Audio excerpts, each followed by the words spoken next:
the next panel will be about some of the funding opportunities that you've probably heard about in the last couple of days. So let us turn this over to Dan Bilka, who will be the moderator for this presentation. Thank you, Charlie. This is Dan Bilka, co-founder and president of All Aboard Northwest. And looking at the time here, let's jump into it. But we have an excellent panel here today to really talk about the opportunities there for more trains and funding, about grant opportunities and the importance of regional planning, coordination, and advocacy to make things happen. So to just jump into it right now, I'll turn it over to Alan with YEVCOG. Good morning, everyone. Can you see my screen? Yes, we can. Yes, we can. All right. All right. I'm Alan Adolph. I'm the Regional Transportation Manager for Yakima Valley Conference of Governments. We're the MPO-RTPO for the Yakima County region. Today, I'm not going to speak specifically in regards to funding. We are not at that stage, but we are still at planning and consideration. I'd like to thank Jason for some of his comments. Leading into, I think a little bit of what I was going to talk about was covered, but I'll kind of come back around to some of that. As everybody knows, Central Washington has been without passenger rail since October of '81, and it's pretty much become a way of life since the turn of the millennium. Central Washington has seen a significant reduction. Or through that period from '81 to 2000, saw a significant reduction in accessibility to transportation, whether that was losing passenger rail, losing flights to Yakima Airport, Greyhound even closed down its regional center it had in Yakima about 15 years ago. And now anybody who rides Greyhound must find where it is located at the latest convenience store that has agreed to contract with Greyhound to provide service.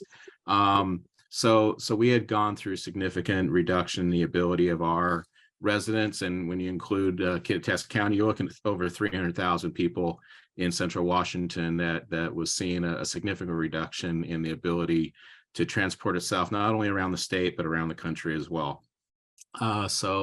I arrived at Conference of Governments in 2017, and shortly after that, what got my attention was a study that Noah West Bay and John Bowen at Central Washington University did for a survey that was sponsored by All Aboard Washington. And with this, it indicated there was public support for potentially bringing passenger rail back to Washington State. And I think shortly after that, Gary Wirt and I started having conversations and how things could move forward. As previously mentioned, in 2020, the STEER study was performed. Prior to the study, I think I was pretty much where everybody else was, is why not bring passenger rail back?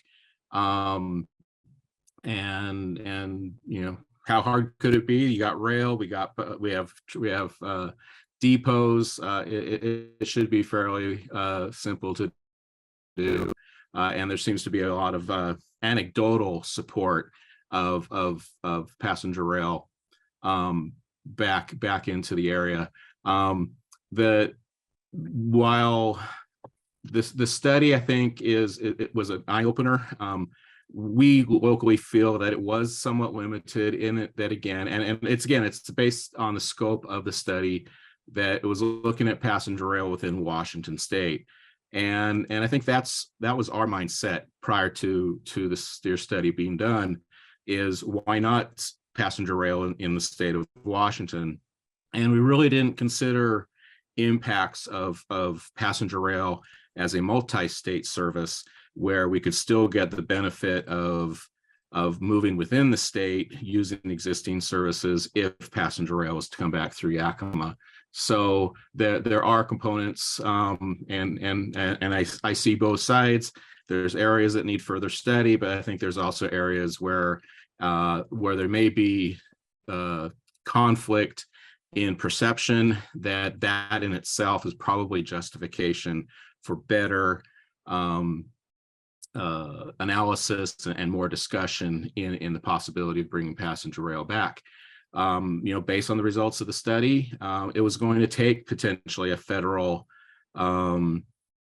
involvement in passenger rail, I think, to give Central Washington an opportunity to stay engaged in the conversation. For a couple of years after the STEER study, things were pretty quiet until last year. Where we were able to become part of the work group for the long range service study. We've been participating since the last winter's meetings. We look forward to the results. And I think some of the initial results indicate there's at least a couple factors that support at least the conversation of bringing passenger rail back. And as the MPOR TPO, that's all I'm asking for is that our region and our communities have the opportunity to at least engage in the process. If even on a federal basis, it's determined that passenger rail just doesn't pencil out, fine, but give us the opportunity to be part of that process. The reason why we still support it significantly is in various studies that and surveys that we've done, we have strong support for passenger rail. In our 2020-2045 long range plan 4 years ago, simple question, but 86 or 84% of respondents indicated that they supported their state and federal elected officials in funding to bring passenger rail back to Central Washington. That has continued into our current study our current long range plan that we're updating, where we still have really strong support. 3 out of 4 of our respondents indicated an interest in bringing passenger rail back and using it in not only in Pacific Northwest, but also places around the country. And I think that's where we would look at providing our outreach to the general public is interstate passenger rail service is nice, but intrastate and international passenger rail access also is very key. One thing I did want to share as part of our long range plan, we engage in public engagement activities, and we did what was called a taxpayer investment game. We had a booth at Central Washington State Fair for 10 days, and we gave fair goers $10, $1 bills, and we had these 10 areas of transportation. So passenger rail was one of them, but everything from road maintenance to new construction, bike pathways, transit, multi-transit, aviation. That's both addressing improvements to the Yakima Airport, but also investing in electric aircraft so that you could fly Yakima to Spokane instead of impacting SeaTac. Electrical vehicles, infrastructure, freight movement, drone technology, environmental and wildlife mitigation. We gave them $10. They could put all $10 in one of these little boxes that corresponded with some posters describing a little bit more about what each mode or issue was. And they could put $1 in all 10. If they want to do that, they could put all 10 in one or any combination thereof. And so we did that at the Central Washington State Fair, and we also held four other events throughout the valley in the upcoming weeks after that. When all was said and done, passenger rail of the just shy of $8,000 invested in tax dollars in this play money, passenger rail maintained a healthy second only to maintenance and preservation of our existing road system. So there continues to be strong support for people wanting to get transportation. Our fair activity, we were for the first time being able to have staff who were bilingual, and that brought in a respectful number of limited English proficiency fairgoers to come into our booth, talk to us, participate in this event. And I think one area that I didn't anticipate was that participants who are of migratory or immigrant or Central American, Southern America history and backgrounds who participate usage because security purposes may travel to and from Mexico and the country south. Bus was lengthy and cumbersome. Personal vehicle was also not viewed as always an option. Passenger rail was viewed as a much preferred alternative in the conversations that our staff had with these individuals who participated in the survey. So it's an area that I know wasn't addressed in the STEER study. It hasn't ever been addressed in any of the other conversations or surveys that we've done in the past either. But it's definitely one of those areas that continue to add to the justification of why further conversation, further analysis needs to be done for purposes, but our residents of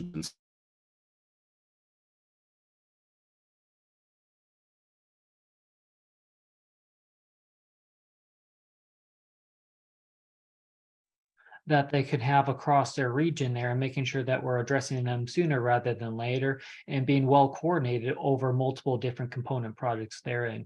And for being coordinated and getting the advocacy groups on board to making sure that these things can move forward. I'm turning it over to Mike Christensen with Utah Rail Passengers. Hey, sorry, couldn't find my unmute button, but I'm here now. Let me get the screen share started.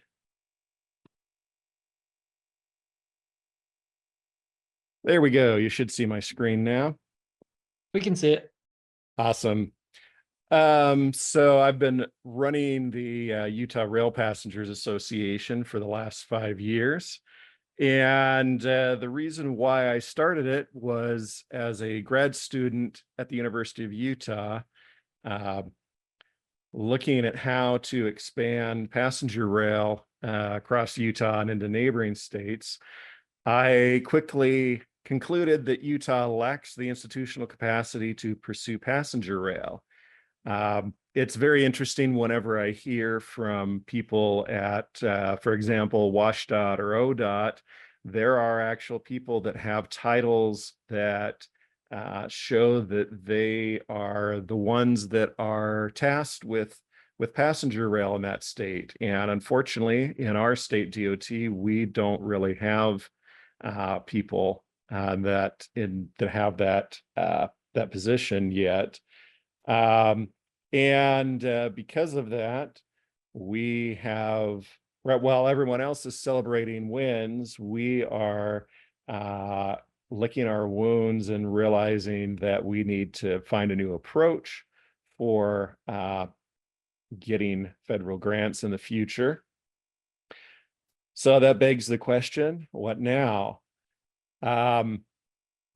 Colleagues have been warning me for a year that the lack of substantive support by Utah's congressional delegation, the Utah legislature, and the Utah Department of Transportation would be an issue for the FRA in receiving these grants.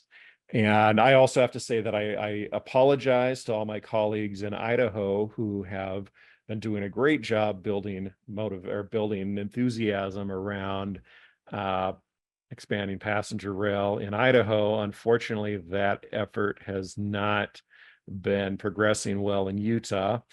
And when you look at the proposals that were awarded corridor ID grants, most were preceded by a bottom-up grassroots effort. sometimes something that has lasted for decades has been in effect. And that's something we really need to work on in Utah.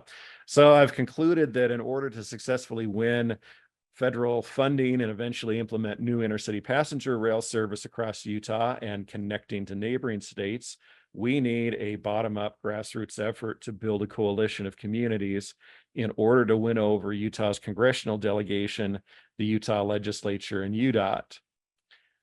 And yes, the Utah Rail Passengers Association was created in order to lead that bottom-up grassroots effort. The one thing that has come out of our not having received corridor ID funding is that now a lot of attention has turned to the efforts of the Utah Rail Passengers Association, and we're now looking at new ways to organize.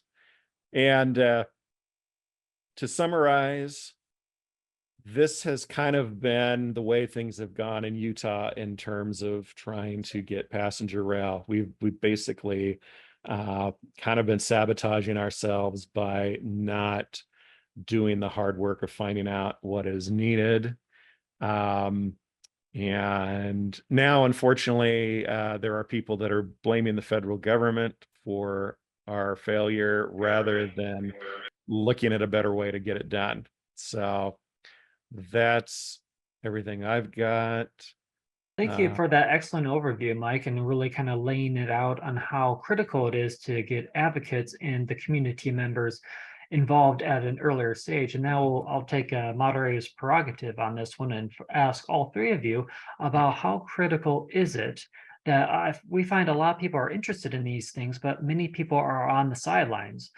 They may remember, studies in the past, whether it's a STEER study or the 2008 Pioneer study there that they felt has not had anything happen with it. So many of them are in a wait and see mentality. So how can we try to get people motivated to be especially critically vocal to their local elected representatives, to local members of the community, and to the legislature to at least honestly consider these things?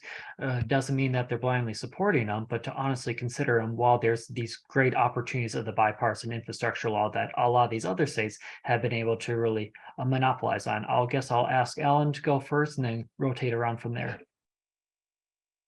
For us, it's still at an extremely grassroots level. I think as we get more clarity on possibilities, then it's an opportunity that we could take a much more concerted effort.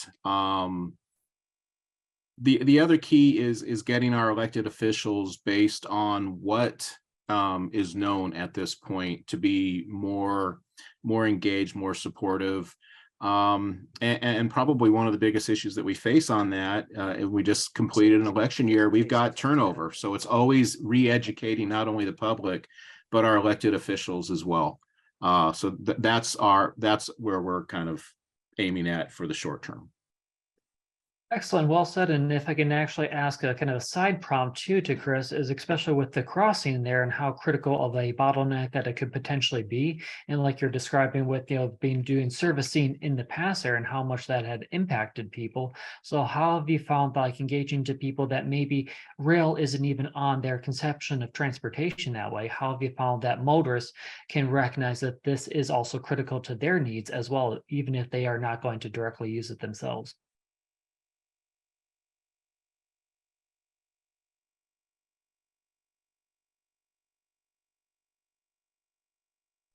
You're muted if you're in the room and talking.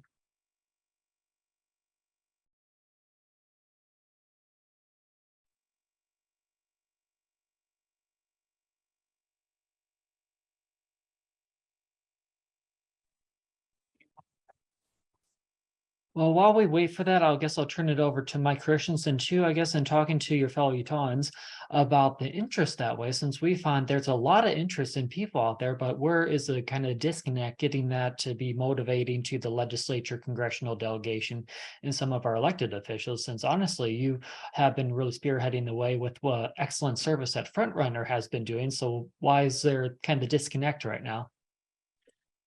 There's a couple things. One is that we're in a state where we've got a very conservative supermajority in our legislature. And unfortunately, there's a legacy of Amtrak being looked at not in favorable terms, that basically a complete misunderstanding of what Amtrak does. And because of that, conservative legislators in Utah are really loath to want to be involved with Amtrak. And so there's a lot of work that needs to be done. Probably like the best thing we could do is kidnap the legislature and take them for a ride on Amtrak. There's also there needs to be a lot of organizing done in the more rural areas, and to focus an effort on looking at the needs of people that live in rural Utah, and they've very much been left out of the transportation planning, and there's basically no plan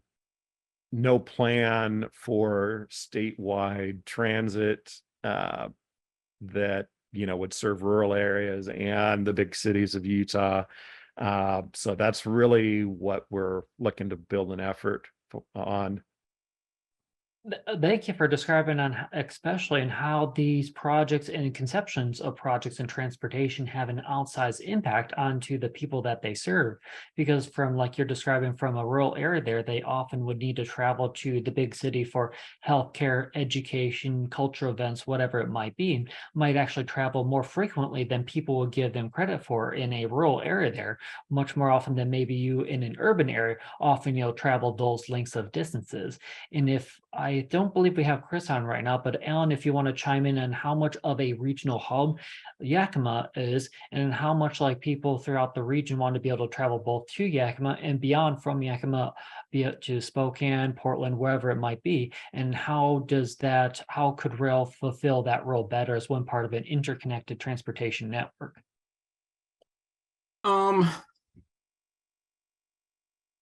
Yakima is a gateway to the Cascades. We've always been a generator for not only agricultural tourism, but nature recreational activities as well. And I see passenger rail not being the solution. It's part of a grander interconnective system that promotes not only increased accessibility locally here, but eventually also as a potential relief valve for existing services, capacity issues in the future. Yes, there's significant investment that will need to be made, whether that's state or federal investment, that will pan itself out in years to come. But eventually, whether it's freight that will use up capacity on existing higher use routes, the Hiawatha Stampede Pass route does provide alternatives, and at the same time still being able to connect different transportation modes that Yakima region is also working on to be an asset to not only the state, but the Pacific Northwest region as a whole, as a centrally located hub for travel and goods movement. Definitely. Well, thank you for that. I'll see if Chris is able to chime in here too. Otherwise, I know we have a couple questions, but time is starting to run thin, but I want to give him a chance to quickly answer that one before we take hopefully maybe one or two more questions.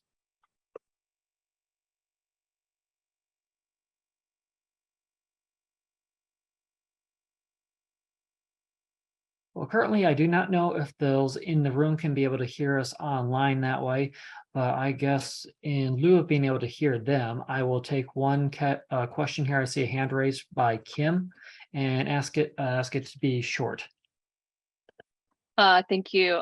This question is for Alan at the Alan, is the analysis for that that corridor, did it ever take into consideration traffic violence, like the reduction in traffic fatalities and serious injuries that might come about from a shift from road travel to rail travel? The steer study? Correct. Offhand, I cannot say specifically. I don't believe so, and if it did, it wasn't a highlighted component of it. We do also see a benefit that passenger rail, and again, it's contributory. It's not a solution. That more people moving along rail is maybe safer, reduces conflict across Snoqualmie Pass, and for medical purposes, it's a viable alternative if the rail line is operating, but Snoqualmie Pass is shut down, that it provides medical access to the Seattle area, which is very important, especially for Medicaid clients. It becomes an alternative means of getting people to services. I don't know if that answers the question, but again, it would be a contributing benefit. Yeah, thanks. I just wanting to have some sense of that. Thanks very much. Well, thank you to all our panelists. Again, I know we're running well over time right now, and I'm wanting to make sure that those online and in the room have a chance to see the excellent keynote speakers that are going to be speaking today. But I'll give it one last call to see if Chris is able to chime in on questions for him there and about the critical importance of getting motors on board with the rail option as well. So to those in the room, can you hear us and are able to reply back on any interest there?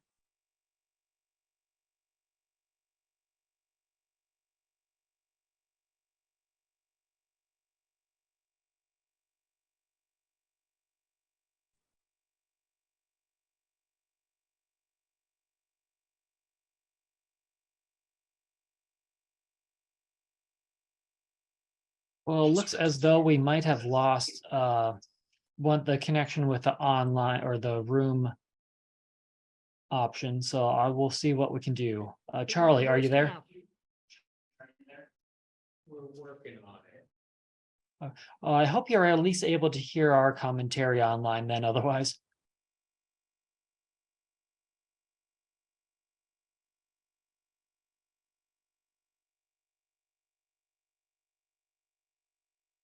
Sure. Can you hear me now? Yes, we can. Great.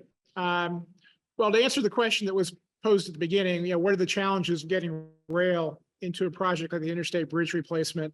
One of the big challenges we've been faced with is that the NEPA process has been weaponized.